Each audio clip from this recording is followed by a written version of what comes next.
Hey there, it's Bobi aka Paginator, and we are getting ready to do the April TBR game.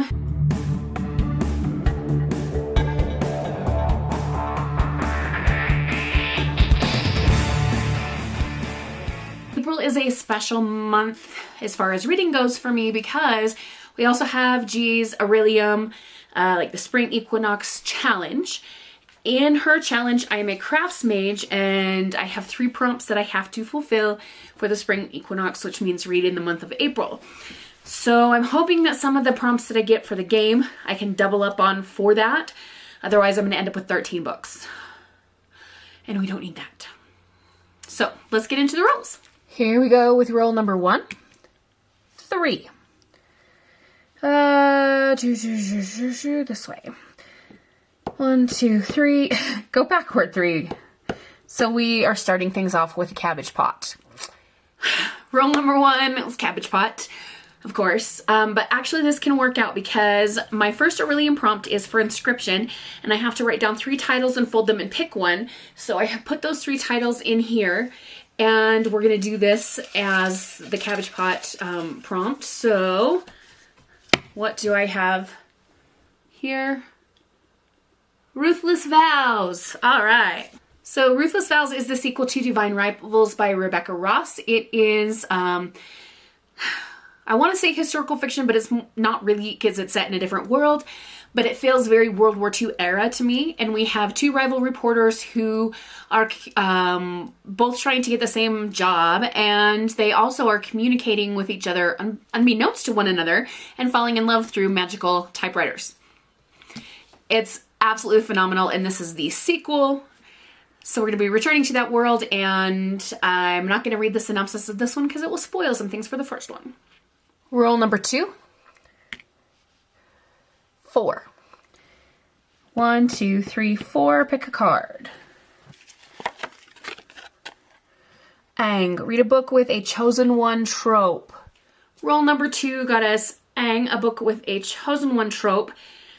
I checked the Goodreads list of like the books that people have shelved as chosen one trope. There's nothing on there that I haven't read that I want to read. So I just started going through the books that I do want to read that I have here, and this one feels like it could be classified as chosen one. This is another sequel. This is Heart of the Sunwire Warrior by Sue Lin Tan, and it is the sequel to Daughter of the Moon Goddess, which is right here. So I will read the synopsis for this one so as to not spoil you for this one. So in the first one, Daughter of the Moon Goddess says, "There are many legends about my mother. Raised on the moon, Xingyin was unaware she was being hidden from the celestial emperor who exiled her mother for stealing the elixir of immortality. When her magic flares and Xingyin's existence is discovered, she is forced to flee her home, leaving her mother behind. Alone, powerless, and afraid, Xingyin makes her way to the Celestial Kingdom, a land of wonder and secrets. In disguise, she trains alongside the Emperor's son, mastering archery and magic, despite the passion which flames between them. To rescue her mother, Xingyin embarks on a quest, confronting legendary creatures and vicious enemies, but when forbidden magic threatens the kingdom, Xingyin must challenge the ruthless emperor, leaving her torn between losing all she loves or plunging the realm into chaos." The synopsis of the second one sounds even more chosen one-y than this one. So if you're thinking, well, that doesn't sound chosen one-ish to me, just trust me. I think it's kind of that way, so we're going to count it. Right? Roll number 3. 3. 1, 2, 3. Another card. Earth Kingdom. Word Earth in the title or Earth/planets on the cover. Roll number 3 got us Earth Kingdom, which either the word Earth is in the title or Earth or planets have to be on the cover. This was hard. I couldn't find one that has specifically the Earth or a planet on the cover or the word Earth in it. I got a couple of titles that have the word world in it, so I debated about using one of those, and then I stumbled along this guy that has a moon on it, and so I'm going to count it. So the moon is up here in the cover, and the book is The Mysterious Disappearance of Aiden S. as Told to His Brother by David Levithan. I like David Levithan's books. This one's pretty short, and I'm going to need a short book this month, so yeah, we've already got 2 chunky ones, and you know how my luck goes. We're going to end up with more, I'm sure. So we're going to go with this one. Roll number 4. 5. 1, 2, 3, 4, 5, Team Avatar. Rule number 4, we got Team Avatar. So I reached out to Janie from the Crafting Bookworm, and she, I sent her 3 pictures of books, and she actually went the extra mile and looked up the synopsis, and she chose one that was a thriller because she says, I need more thrillers in my life, and it's set in Texas where she's from. So she chose Listen for the Lie by Amy Tintero, which I got in my recent Book of the Month box, and it is a thriller / podcast situation. Lucy and Savvy were the golden girls of their small Texas town. Pretty, smart, and enviable. Lucy married a dream guy with a big ring and an even bigger new home. Savvy was the social butterfly loved by all, and if you believe the rumors, especially popular with the men in town. But after Lucy is found wandering the streets covered in her best friend Savvy's blood, everyone thinks she's a murderer. It's been years since that horrible night, and a night Lucy can't remember anything about, and she has since moved to LA and started a new life. But now the phenomenally huge hit true crime podcast Listen for the Lie, and as 2 good-looking hosts, Ben Owens, have decided to investigate Savvy's murder for the show's 2nd season. Lucy is forced to return to the place she vowed never to set foot in again to solve her friend's murder, even if she's the one who did it. The truth is out there, even if we just listen. So, this should be good. It's another slightly chunky one, but not too bad. Alright, the game board is disappearing out of frame. Let's move you. Roll number 5. 3. 1, 2, 3. We pick a card. And Day of Black Sun. Pick a book whilst blindfolded. Roll number 5 got us Day of the Black Sun. Pick a book whilst blindfolded. I hate doing these kind of things. I refuse to show my whole body on camera. I just am not comfortable with that, especially in my bookish videos, which are meant to be very comforting for me. So I've got some priority books in a section back here. I'm going to tie a blindfold on and I'm going to choose one. So take off my glasses, which makes me halfway to blind. I mean, not really, just things are blurrier. And we'll see if I can tie this on. This is a wild rag that my sister made for me. And you might not even know what I'm saying because it's probably muffling my words. I can feel this section. See, let's share. This book feels promising. I'm not sure why. I'm getting good vibes from it. What did I pick? Is it a good one? Glasses, please. What did I get? A Fragile Enchantment by Allison Saft. We actually have 2 copies of this book because it came in like 2 book boxes during 2023. So this one says, Niamh O'Connor has never let herself long for more. The magic in her blood that lets her stitch emotions and memories into fabric is the same magic that will eventually kill her. Determined to spend little time she has left guaranteeing a better life for her family. Niamh jumps at the chance to design a wardrobe for a royal wedding in the neighboring kingdom of Avaland. But Avaland is far from the fairy tale she imagined. While young nobles attend candlelit balls and elegant garden parties, unrest brews among the working class. The groom himself, Kit Carmine, is prickly, abrasive, and begrudgingly being dragged to the altar as a political pawn. But when Niamh and Kit grow closer, an unlikely friendship blossoms into something more until an anonymous gossip columnist starts buzzing about their chemistry, promising to leave them alone only if Niamh helps to uncover the royal family's secrets. The rot at the heart of Avaland runs deep, but exposing it could risk a future she never let herself dream of and a love she never thought possible. This is supposedly a Regency England-inspired fantasy world, so that could be kind of fun. Here's a look at the end papers in this special edition, which I really like. We're just going to move around back to the beginning of the board because I don't use the avatar state up here like G does, or did. She's doing a new thing now with like a big puffy rolled dice, and it's really fun. But anyway, we're back at the beginning, and we're going to go for roll number 6. 5. 1, 2, 3, 4, 5. Cabbage pot.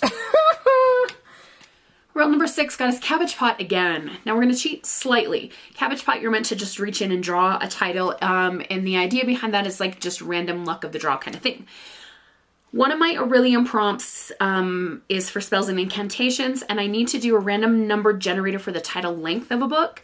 So I'm going to substitute that in for the Cabbage Pot on this roll. I think that's fair, but I'm making this my game, so I guess it is. Let's pull up a random number generator. I will screen record so you can see what I'm doing, and here we go.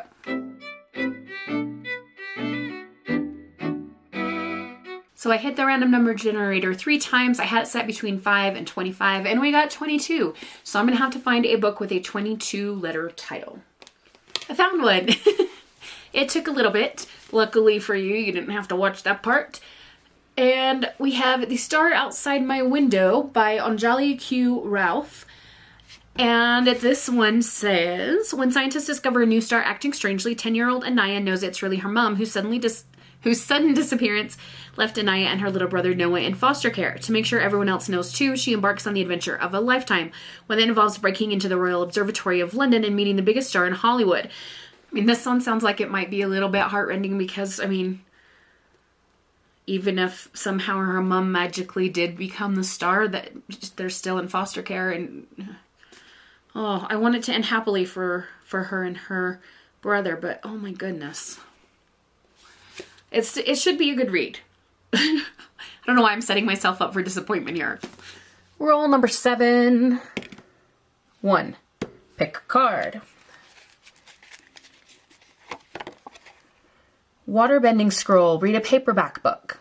Roll number 7 got us Waterbending Scroll, a paperback book, and I have this little book here that was recommended to me by one of my coworkers, and I'm doing 12 books recommended to me in the year 2024 challenge thing, and so I decided that I would read it. It is very small. It is called The Yamas and Nas by Deborah Adele, and it is about yoga ethics and self-help kind of things. It says the Yamas and Nas, yoga's 10 ethical guidelines, are foundational to living skillfully. In this book, each Yama and Nayama has been given its own chapter in which the philosophy of the guideline is woven with practical examples and stories. At the end of the chapter is a list of questions provided for group or self-study. The Yamas and Nayamas are like a detailed map telling you where you are and how to look for the next landmark. This book is a guide you need for your journey. The Yamas and Nayamas for you to take ownership of your life and direct it toward the fulfillment you seek. Gaining the skills to choose attitude, thought, and action may be the grandest adventure you can take. So my coworker that recommended it, she said that she'd been reading about like setting boundaries and stuff, and she knew that that was something I was working on in terms of like saying no to people and not taking on too much and that kind of thing. So we're going to give this one a go and see if it's helpful. Roll number 8. 4. 1, 2, 3, 4. Pick a card. Lion Turtle. Read a book that was gifted to you. Roll number 8 got us Lion Turtle, a book that was gifted to you, and people in my life don't give me books anymore because it never works out. But I was gifted an ARC, which you may have seen in my recent mail haul. And this is The Slowest Burn by Sarah Chamberlain. I was given this as an advanced reader's copy through a Goodreads giveaway.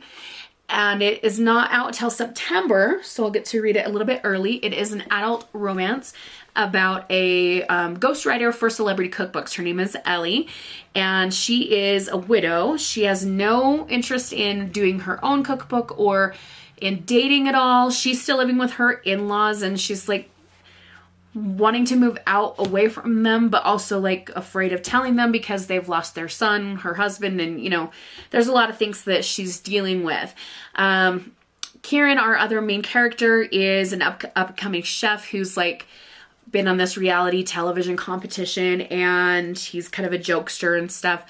And he and Ellie get forced to work together because she's ghostwriting his cookbook, and they're kind of sparks flying, I think but they're going to fall in love, I'm sure.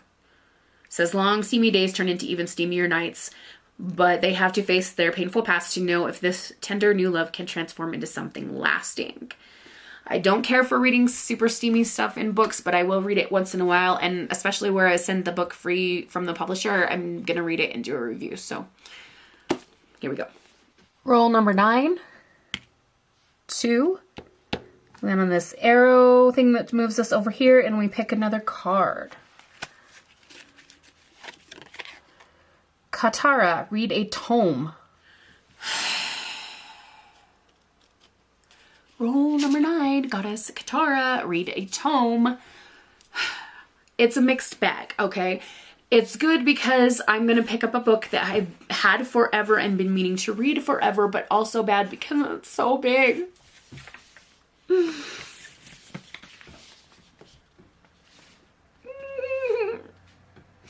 Empire of the Vampire by J. Kristoff. We need to look at the total page count here. 734 pages. Great. I met J. Kristoff once. He was lovely. I've heard some like little buzz on the booktubes and whatever that maybe he's not so nice, but he was very polite when I met him. Anyway, I'm gonna read this book. I haven't read a really proper vampire book in ages, so it should be good. Roll number 10. 5. Okay, up, down, 1, 2, 3, 4, 5. And we're picking another card. Zhao. Book written by an author whose name starts with a Z or an H. These are tricky. Roll number 10 got us Zhao. Author's name starts with Z or H. And I have Queen Bee by Amelie Howard. Okay, I have no authors whose last name starts with a Z. I'm not sure about first names because my books are alphabetized by author last name, so I just looked there. Queen Bee is a Regency era, I believe. It says Lady Elid Dalby knows the exact day her life was forever changed, the 5th of June, 1814, when her best friend Poppy betrayed her without qualm over a boy, Lord Keston Osborne, heir to the Duke of Harbridge. She was sent away in disgrace, her reputation ruined. Nearly 3 years later, 18-year-old Aelit is consumed with bitterness and a strong desire for revenge. Her enemy is quickly joining the creme de la creme of high society while she withers away in the English countryside. With an audacious plan to settle this score, Aelit disguises herself as a mysterious heiress and infiltrates London's elite. But when she reunites with the only boy she's ever loved, she begins to question whether vengeance is still her greatest desire. So is this going to be like a little bit of Count of Monte Cristo? Someone going back for revenge, but then love changes the plans? I don't know. I'll have to read to find out, I suppose. Okay, so that gets us through our 10 rolls, but we still have one more Aurelian prompt that I have to fit. The last Aurelian prompt is for artificery, and I have to find a book with a lock or a key on the cover or in the title. So I found The Girls I've Been by Tess Sharp, which has been on my TBR forever and ever. She's holding keys right there. And this says, Nora O'Malley's been a lot of girls. As the daughter of a con artist who targets criminal men, she grew up as her mother's protege. But when her mom fell for the mark instead of conning him, Nora pulled the ultimate con, escape. For 5 years, Nora's been playing it normal, but she needs to dust off the skills she's ditched because she has 3 problems. 1, her ex walked in on her with her girlfriend. Even though they're all friends, Wes didn't know about her and Iris. 2, the morning after Wes finds them kissing, they all have to meet to deposit the money from a fundraiser at the bank. It's a nightmare that goes from awkward to deadly because 3, right after they enter the bank, 2 guys start robbing it. The bank robbers may be trouble, but they have no idea who they're really holding hostage. Okay. I can read this much. Or maybe not. So I'm going to have my work cut out for me and through these books. But the good news is the yearbook's all done, which I make for my school every year. FCCLA trip is done. And really, I have more free time on my hands than I have in a while. So this actually could be okay. So let me know in the comments below how your reading's going lately, if you've read anything good or fantastic. If you've read any of the books that I've chosen here, let me know if you enjoyed them. But again, please no spoilers. Be nice. And that concludes this video. So have a wonderful, magical, and bookish day. Happy reading. Adios.